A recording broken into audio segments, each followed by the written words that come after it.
Hello friends, आप लोग का स्वागत है मेरे आज के वीडियो सेशन में। तो फ्रेंड्स, आज हम लोग क्वेश्चन नंबर 18 सॉल्व करेंगे। तो क्वेश्चन नंबर 18 पढ़ लेते हैं और समझते हैं क्या बोल रहा है। Electric lines of force about a negative point charge are. बोल रहा है कि नेगेटिव चार्ज हो और उस पर इलेक्ट्रिक लाइन ऑफ फोर्स किस तरह से उस पर पड़ता है या क्या उसका इफेक्ट रहता है, देख लेते हैं। तो हम ले लेते हैं कोई बॉडी है जिसपे क्या है, नेगेटिव चार्ज है। ठीक है, आपका नेगेटिव चार्ज है। अब कोई बॉडी, एक और बॉडी लेते हैं जिसपे क्या है, पॉजिटिव चार्ज है। क्या है, पॉजिटिव चार्ज है। तो पॉजिटिव चार्ज, नेगेटिव चार्ज मतलब जिस बॉडी पे नेगेटिव चार्ज है मतलब वो क्या करेगा, इलेक्ट्रिक लाइन ऑफ फोर्स लेगा। तो और पॉजिटिव चार्ज क्या करेगा, इलेक्ट्रिक लाइन ऑफ फोर्स को लीव करेगा, मतलब छोड़ेगा। तो ये निकलेगा और नेगेटिव चार्ज की ओर बढ़ेगा। तो हम जानते हैं कि पॉजिटिव चार्ज बॉडी जो होता है इलेक्ट्रिक लाइन ऑफ फोर्स को क्या करता है, अपने से बाहर निकालता है। और नेगेटिव चार्ज बॉडी क्या करेगा, उसको अंदर लेगा, इनवर्ड लेगा। तो कैसे ले रहा है, तो कैसे लेता है, इंटर करवाता है। तो आपका रेडियली इनवर्ड लेता है। आप देख सकते हैं कि रेडियली कैसे लेता है, इनवर्ड मतलब अपनी ओर, अंदर की ओर नेगेटिव चार्ज रेडियली लेता है। ठीक है, इलेक्ट्रिक लाइन ऑफ फोर्स को। तो आपका ऑप्शन क्या हो जाएगा, कैसे लेगा, तो रेडियली इनवर्ड लेता है।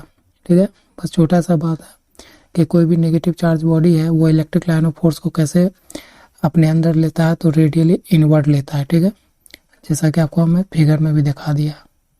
तो चलिए नेक्स्ट क्वेश्चन पर।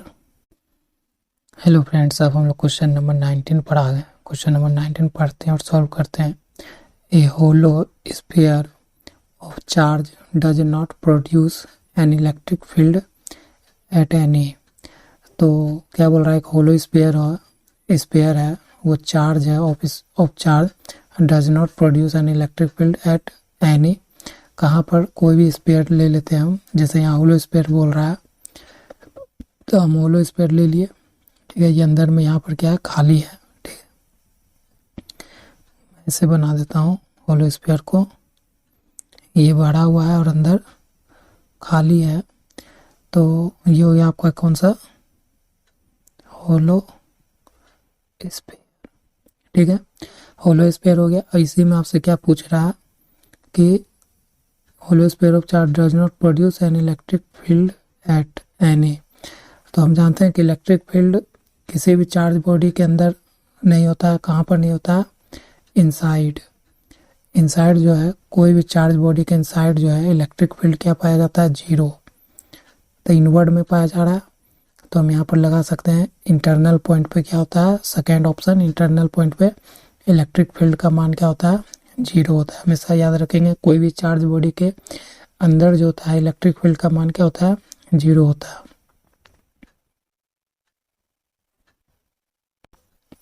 हेलो फ्रेंड्स, अब हम लोग क्वेश्चन नंबर 20 पर आ गए हैं। क्वेश्चन नंबर 20 क्या बोल रहा है, पढ़ के समझते हैं।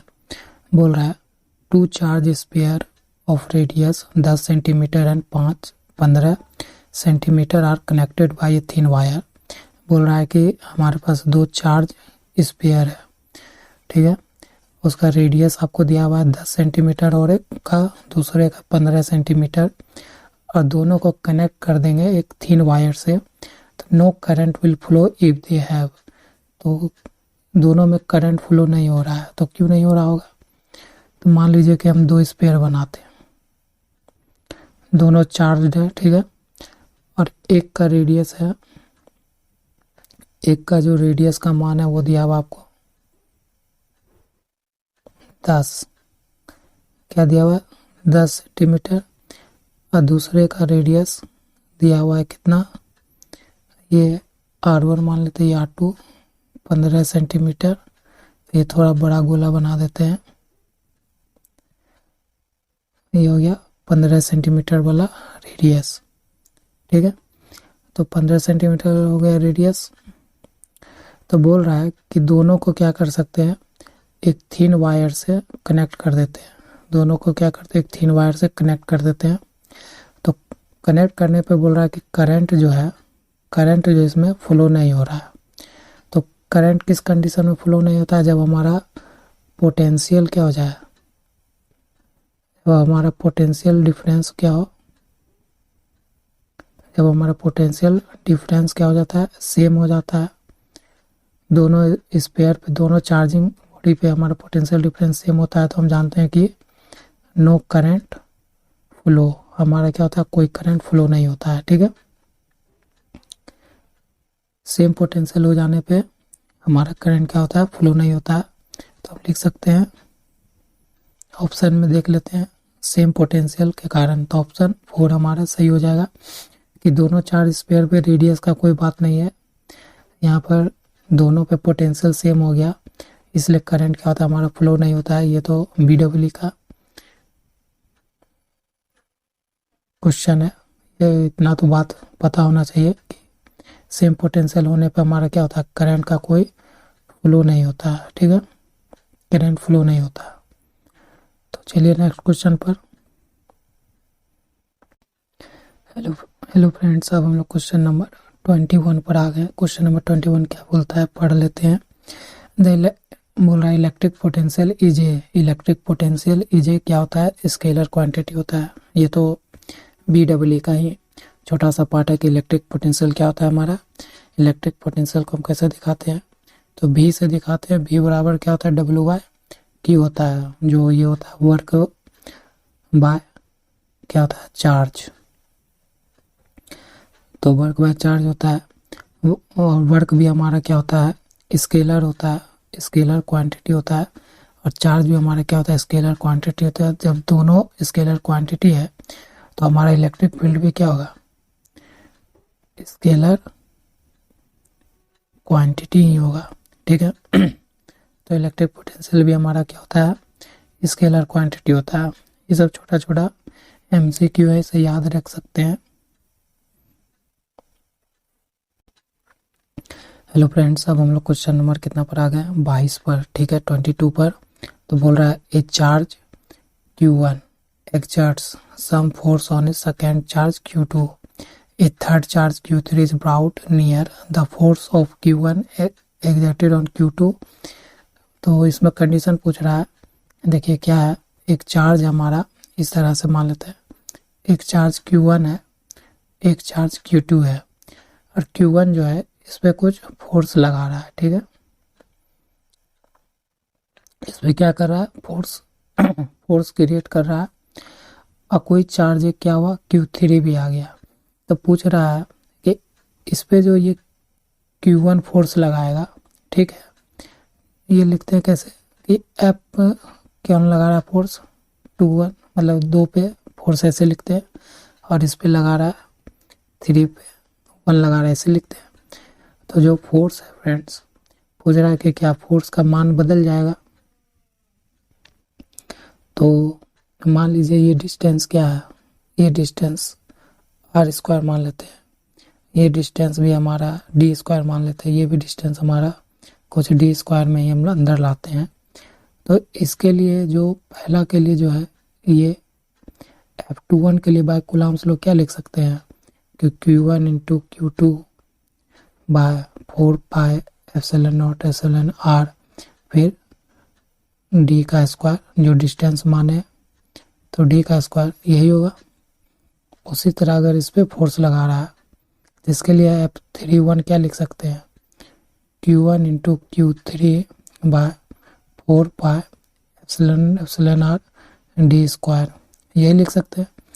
तो फोर्स का क्या होगा, कोई चेंज नहीं होगा, दोनों पे क्या असर लगा सकता है, Q1 सेम फोर्स लगाएगा, तो फोर्स में कोई चेंज नहीं होगा, हमेशा क्या होगा, रिमेन सेम रहेगा। चाहे जितना फोर्स आ जाए, चाहे जितना चार्ज आ जाए एक चार्ज के पास, तो उस पर कोई दिक्कत नहीं होगा। जितना पहले पे जितना लगा रहा होगा चाहे फोर्स, और आ जाने पर उतना ही फोर्स उस पर लगाते रहेगा, तो कोई चेंज। तो यहाँ आप देख सकते हैं कि इस पे जो फोर्स लग रहा है Q2 पर Q1 के द्वारा और Q1 के द्वारा Q3 पे जो फोर्स लगा रहा है, दोनों का फॉर्मूला क्या है, अलग अलग है। तो अलग अलग है तो इस पर कोई प्रभाव नहीं पड़ रहा है, ये रिमेन सेम है उसी तरह। तो यहाँ भी आप मान सकते हो क्या है कि हमारा कोई प्रभाव नहीं पड़ेगा कि the force of Q1 exert on Q2 remain unchanged. क्या होगा, जो फोर्स Q1 के द्वारा Q2 पर लगाया जाएगा वो क्या रहेगा, रिमेन अनचेंज रहेगा, उस पर कोई इफेक्ट नहीं पड़ेगा। ठीक है।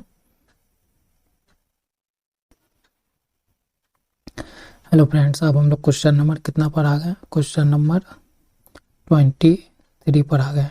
ठीक है फ्रेंड्स, तो क्वेश्चन नंबर 23 सॉल्व करते हैं।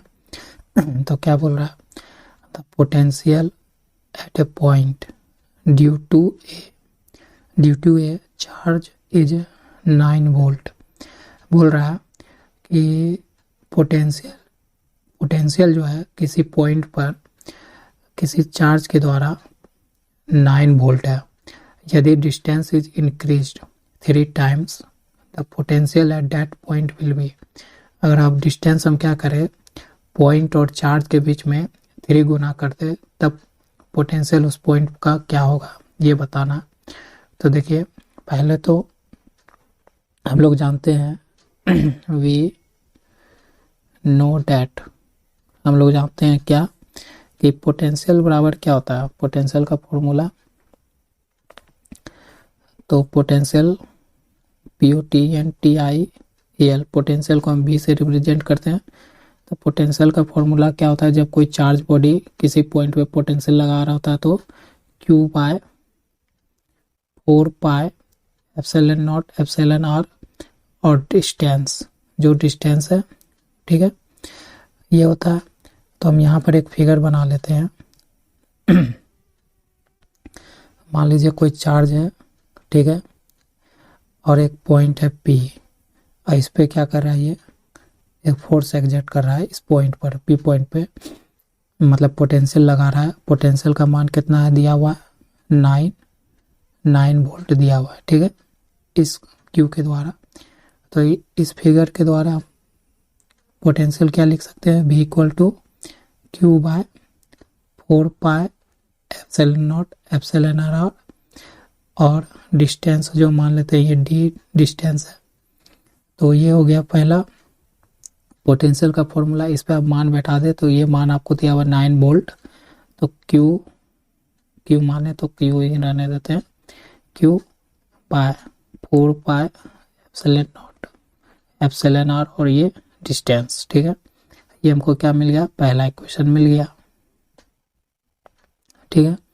उसी तरह आप बोल रहा है अकॉर्डिंग टू द क्वेश्चन अगर चलते हैं तो आप बोल रहा है कि नहीं, आप क्या करते हैं, चार्ज और इसका दूरी को क्या करते हैं, पहले था D, तो जो हमारा डिस्टेंस है वो पहले का 3 गुना हो जाएगा, तो डिस्टेंस क्या हो गया, 3 टाइम्स हो गया, ठीक है। और यहाँ पर आप एक पॉइंट है, मतलब और उस पर जो कितना पोटेंशियल डिफरेंस लगेगा V2 मान लेते हैं, वो निकालना है, यही आपको फाइंड करना है।